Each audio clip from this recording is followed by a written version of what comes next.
ఇలాంటి గొడ్డల పార్టీ ఉంటారనే చంద్రబాబు నాయుడు గారు మొత్తం డ్యాగ కళ్ళుతో రాష్ట్రం అంతా సీసీ కెమెరాలు పెట్టారు. ప్రతిదీ మీరు చేసేయడం, మా మీద తోసేయడం,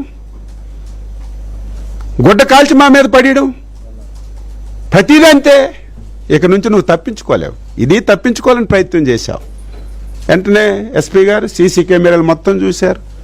ఎప్పుడు గుద్దారు, ఎక్కడ చనిపోయారు, ఎక్కడ పడారు, ఏమైంది, మొత్తం వాస్తవాలన్నీ బయట వచ్చాయి. ముందు కొడుకు కంటే తండ్రే పెదం ముద్దాయి ఉండాలి.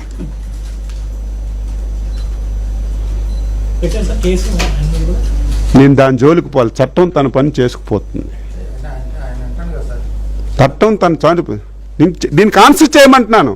నీ కొడుకు చంపేశాడు, కావాలని చంపాడని నేను అనడం లేదు. నీ కొడుకు డ్రైవ్ చేసినటువంటి మోటార్ సైకిల్ కింద చనిపోయాడు.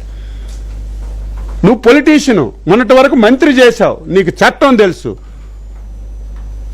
నువ్వేం చేయాలి? వెంటనే తీసుకెళ్ళి నా కొడుకు అనుకోకుండా మోటార్ సైకిల్తో గుద్దీశాడు, చనిపోయాడు. ఇమీడియట్గా పేషెంట్ని రక్షించడానికి ప్రయత్నం చేయాలి. రక్షించలేదు, ఒక తుప్పల్లో పడేసి వెళ్ళిపోయాడు, ఇమీడియట్గా చనిపోయాడు.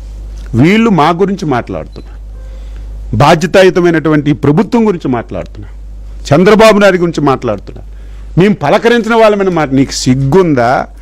ఆ మాట్లాడే నైతిక హక్కు ఉందా? చంద్రబాబు నాయుడు ప్రభుత్వంలో విపత్తు వస్తే అరగంటలో అర నిమిషంలో ఉన్నటువంటి వ్యక్తులు అందరం ఉన్నాం. ఎవరూ వెళ్ళలేదంట. ఏం కొండపల్లి శ్రీనివాసరావు గారు మా ప్రభుత్వంలో మంత్రి కాదా? అర నిమిషంలో అక్కడికి వెళ్ళలేదా? రెండో రోజు ఎంక్వైరీలన్నీ తర్వాత ముందే డబ్బిద్దామని నా సహచరుడు మత్స్యకార మంత్రి కొల్లు రవీంద్రకి చెక్కులిచ్చి విశాఖపట్నం పంపించి ఫ్యామిలీస్కి పలకరించి వాళ్ళకి చేతుల్లో వచ్చి, నీ కళ్ళు కనబడవా? నీ పేపర్లు, నీ టీవీల్లో ఆ విషయాలు ఏం తెలియవు నీకు? ఇష్టం వచ్చినట్టు మాట. ఎవడూ రాలేదు, ఎవడూ పట్టించుకోలేదట. పోనీ నీ హయాంలో నువ్వు అధికారం ఉన్నప్పుడు ఏదో జరిగిన సంఘటనకి అంశాల మీద వెళ్ళి నువ్వన్నీ పలకరిస్తే ఈరోజు మాట్లాడితే దానికి అర్థం ఉంది. నువ్వు అధికారం ఉన్నప్పుడు ఒక్కళ్ళంటే ఒక్కళ్ళని పలకరించలేదు.